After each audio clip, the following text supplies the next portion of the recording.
코로나19 고통으로부터 이제 좀 벗어나는가 싶었는데요. 새로운 감염병이 등장을 했습니다. 원숭이 두창, 여러분 들어보셨죠? 해외에서 확산되고 있다는 소식이 들려오고 있는데요. 자, 오늘 백순영 가톨릭대학교 의과대학 명예교수 함께하면서 이 얘기 나눠보겠습니다. 어서 오십시오. 네, 안녕하세요. 네. 사실은 과거 같으면 주목을 덜 받았을 것 같은데 코로나19에 대한 경계심 때문에 주목받고 있는 것 같습니다. 원숭이 두창 어떤 질병입니까? 예, 그렇습니다. 이게 과거 같으면은 발생을 했다 하더라도 큰 이슈가 되지는 않았을 것 같은데 지금 검사 체제라든지 이런 것들이 훨씬 더 코로나 이후에 강화된 상황이라 좀 더 주목을 받고 있는 것 같습니다.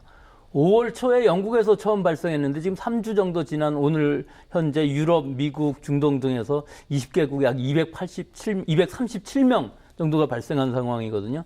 뭐 원숭이 두창 굉장히 낯설은 이름이기는 하지만 이 바이러스는 사실은 굉장히 오래된 바이러스이긴 합니다. 바이러스 중에서 이 세상에서 제일 큰 바이러스예요. 폭스 바이러스라고 하는 것인데요. 네. 그 중에서 이제 올서 폭스 바이러스라는 것이 질병을 일으키는데 그 중에서 이 바이러스들은 DNA로 되어 있기 때문에 변이는 상당히 적은 편입니다. 사람한테만 감염된 질병을 일으키는 것은 천연두라고 하는 것이고요. 우두라고 많이 들어보셨을 텐데 소에는 우두, 양의 아구창, 또 원숭이 두창 이런 것들은 전부 인수공통 전염병입니다. 하지만 동물에서보다 사람에서 감염되었을 때는 증상이 경미하기 때문에 우리가 우두 바이러스를 이제 종두법이라고 해서 천연두 예방 백신으로 사용해갖고 천연두를 박멸한 적이 있습니다. 이 감염 후 최장 3주간 정도의 잠복기가 있고서 그다음에 발열, 두통, 근육통, 오한, 임파선 부종 등의 증상이 나타난 다음에 1 내지 3일 후에 발진이 나타나게 되는데 이 발진이 좀 더 발전하면 온몸에 수포성 발진이 생기고 한 2 내지 4주 후에는 완치가 되겠습니다. 뭐 대부분은 치료 없이도 완치가 되는 병이기는 한데요. 그러니까 쉽게 말하면 원숭이 두창이라는 게 인간 몸에 발생이 되게 되면 감기 몸살 같은 증상도 나타나고 그에 이제 전형적인 증상으로 이런 발진이라든지 수포성 발진이 나타나기 때문에 임상 증상만으로도 사실은 진단이 가능합니다. 치명률인 경우에 있어서는 뭐 3에서 6%라고 하지만 지금 유행하고 있는 것은 서부 아프리카의 이 스트레인이기 때문에 이것은 1% 정도로 좀 치명률은 떨어지는데 여기에 또 의료 체제가 잘 정비된 선진국에서는 아마 1% 이하로 낮은 치명률을 보일 것으로 보입니다. 네, 아무래도 영국에서 갑자기 80명이 넘는 환자가 이틀 만에 환자도 2배가 됐다고 하니까 많은 경각심이 생기는 것 같긴 합니다. 두창 바이러스의 일종이라고 말씀하셨습니다. 우리가 흔히 마마라고 했던 천연두도 두창의 일종인 거고 그건 치사율이 높잖아요. 그렇죠. 천연두인 경우에는 사실은 지구상의 질병은 없습니다. 다만 바이러스들을 유럽, 프랑스라든지 미국 또는 러시아에서 갖고 있기 때문에 생물 무기로서 응용될 상황이 있기 때문에 우리가 예비적으로 백신을 가지고 있는 상황이거든요. 그렇기 때문에 질병으로서 무서운 것이 아니라 지금은 생물 테러로서의 위협성이 남아있는 것이죠. 그러니까 천연두와 비슷하긴 하나 천연두에 비해서 현격하게 치료도 잘 되고 사망률도 낮다. 이런 말씀을 들었습니다. 그리고 두 번째 질문 드려보면 특히 20대에서 50대까지 남성들이 많이 걸리고요. 소아에서 특히 청소년 같은 경우에는 15%까지 치사율이 올라간다. 이런 얘기들도 좀 있더라고요. 그 남성에서 많이 발생한다는 것은 사실은 아직은 설명은 되고 있지 않습니다. 하지만 사람과 사람 간의 감염은 상당히 어려운 바이러스거든요. 근데 이제 유럽에 들어왔을 때 사실 유럽에서의 밤샘 파티 같은 데에서 남성 동성애자 혹은 양성애자들 남성 사회에서 갑자기 유행이 된 것으로 보이기 때문에 지금 수백 명이 생긴 것으로 보이고요. 사실 남녀 차이는 별로 없을 것으로 보이고요. 실제로 이것이 성적인 접촉에 의해서 감염된다고 보기는 어려운 것입니다. 네. 그러면 한 가지 더 추가로 질문을 드려보면 일단 그 성적인 접촉에 대한 부분은 잠시 후에 다시 질문을 드려보고요. 사람과 사람 간의 이게 인수공통이라고 전염병이라고 아까 제가 말씀드렸는데 사람과 사람 간의 전이, 사람과 사람 간의 전파 갑자기 빨라진 이유가 있는 겁니까? 아니면 그렇지 않은 겁니까? 뭐 빨라졌다기보다 사람과 사람 사이의 감염은 사실은 비말 감염이 가능하기는 합니다만 우리가 코로나19 보통 15분 정도라면은 감염된다고 하지 않습니까? 이 바이러스 같은 경우는 거의 3시간 그러니까 비말로 감염되기 굉장히 어렵습니다. 다만 밀접 접촉인 경우, 성적인 접촉이 밀접 접촉에 들어갈 수가 있겠죠.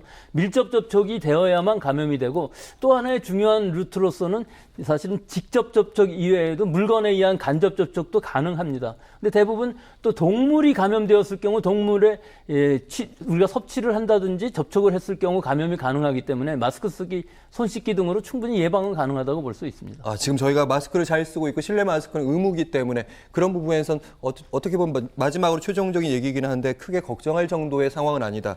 이렇게 들리면 될 것 같고. 비말, 그러니까 흔히 말하는 침튀김에 의한 감염은 잘 일어나지 않고, 그러니까 밀접 접촉이라 하면 이렇게 상처나 아니면 어떤 침이나 이게 큰 덩어리가 졌을 때 가능한 겁니까? 어떤 겁니까? 그렇죠. 일단 바이러스가 호흡기에서 나온다기보다 호흡기에서 물론 초기에는 증식이 됩니다만은 이 피부에 있는 발진이라든지 이런 데서부터 접촉이 가능한 상황에서 감염이 되기 때문에 상당히 사람 간의 감염이 일어나기는 어려운 상황입니다. 예, 그렇기 때문에 성적인 접촉이라고 하면 같은 침대를 사용하는 사람이라면 몇 시간 이상을 접촉하기 때문에 충분히 감염이 가능한 정도라고 볼 수 있습니다. 네. 그리고 대부분 이제 남성이고 아까 잠깐 말씀하셨는데요. 이 중에 성소수자들이 좀 있다고 해서 혹시 감염 원인이 성접촉이 유일한 경로인가 이런 약간 혐오적인 시선도 좀 있는 게 사실입니다. 예, 근데 그렇지는 않습니다. 성병으로 볼 수는 없는 것이 성적인 접촉에 의해서 체액이 전달됨으로써 감염되는 것은 아니고요. 우리 몸의 피부와의 접촉에 밀접한 접촉이라면 다 감염이 될 수가 있기 때문에 성병이라고 보기는 어렵습니다. 네.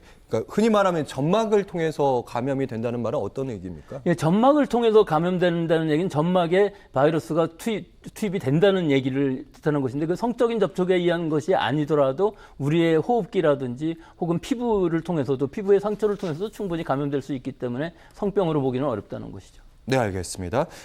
또 이게 아프리카 토착병으로 지금 알려지고 있는데요. 갑자기 세계 곳곳에 그것도 20개 나라에서 퍼진 것일까? 이 부분에 대한 궁금증은 여전합니다. 예, 이거는 기본적으로 우리가 1979년에 백신 접종, 천연두 백신 접종을 중지를 했습니다. 그렇기 때문에 고령층인 경우에는 예방 접종을 다 받은 상황인데요. 천연두에 대해서 천연두 예방 접종을 받았다는 얘기는 이 두창 바이러스에 대해서도 예방 가능성이 있는 것인데 젊은 층에 있어서는 전혀 받은 적이 없기 때문에 좀 더 늘어날 가능성이 있고요. 지금 상황에서는 유럽에서 일시적으로 유행을 하고 있는 것이 이것이 대유행으로 갈 가능성은 상당히 낮다고 볼 수 있습니다. 네. 교수님께 한 가지 좀 질문을 드려보면 한 해 이렇게 예상치 못한 감염병들이 좀 가끔씩 발생하지 않습니까? 몇 건 정도 이런 상황들이 주목할 만한 질병들이 있고 대체로 그 결론이 어떻게 나는지 그게 궁금합니다. 대부분은 지역적인 유행으로 끝나죠. 지금 사실은 이 두창 바이러스보다 더 중요한 것은 급성 간염 바이러스가 원인을 알 수가 없습니다. 예. 어린아이들 사이에서 특히 간염 바이러스가 유행을 하게 되는데 이것이 지금까지 알려진 간염 바이러스는 아니거든요.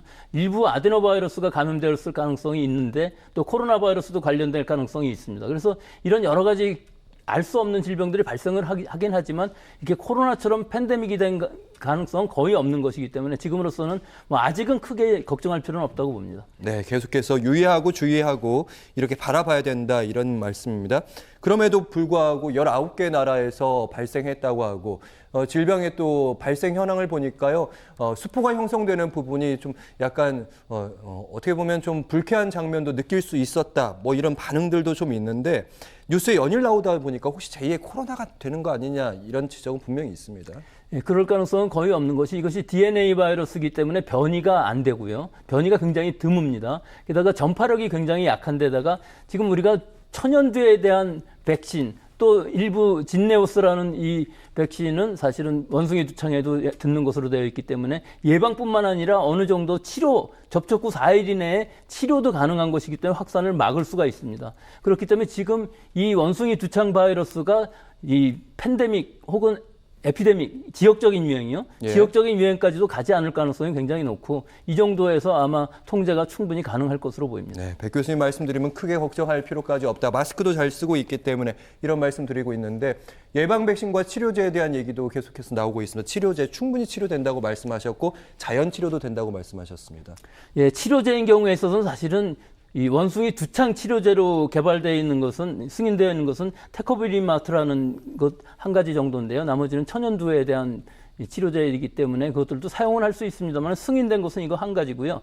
사실은 이 진네오스라는 덴마크 바바리안 노르딕에서 만든 백신인 경우에 있어서는 예방 효과뿐만 아니라 이 접촉 후 4일 이내에 접종을 받게 되면은 감염 예방 효과가 생깁니다. 그렇기 때문에 밀접 접촉자들을 확산을 방지할 수가 있고요. 또 14일 이내에 접종을 받게 되면은 중증 예방 효과가 있기 때문에 이 백신은 유일하게 승인된 원숭이 두창에 대한 승인된 백신으로 미국하고 캐나다는 갖고 있고 덴마크도 갖고 있습니다만은 우리나라에서도 앞으로 도입할 예정이고 이것을 빨리 승인을 해서 이 선제적인 예방 목적으로 사용할 필요가 있다고 봅니다. 네.